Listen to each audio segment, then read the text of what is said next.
বাস্তুশাস্ত্র মতে বাড়িতে থাকা প্রত্যেকটি জিনিসই কোনো না কোনো শক্তির উৎস।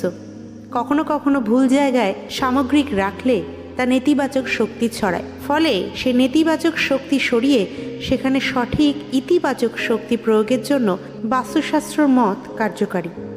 বাস্তুশাস্ত্র মতে বলা হচ্ছে নিম গাছের ব্যাপক গুরুত্ব রয়েছে। বাড়িতে যদি নিম গাছ রাখা হয় তাহলে তা কোন দিকে পোতা উচিত সেটা জেনে নিন।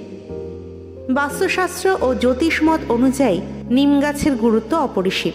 বলা হয় বাড়ির আশেপাশে নিম গাছ থাকা খুবই শুভ, তবে নিম গাছ বাড়ির সামনে সঠিক জায়গায় পোতা জরুরি।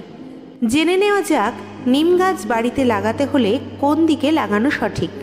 দক্ষিণমুখী বাড়ি হলে কোন দিকে থাকবে নিম গাছ?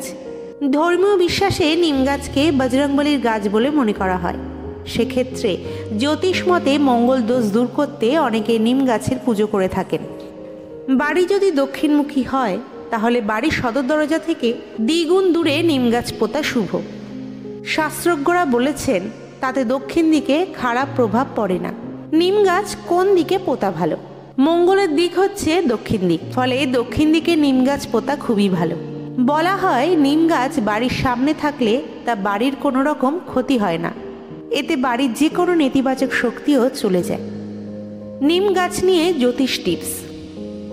নিম গাছের পুজো করলে শনিদোষ কেটে যায় বলে মনে করা হয়।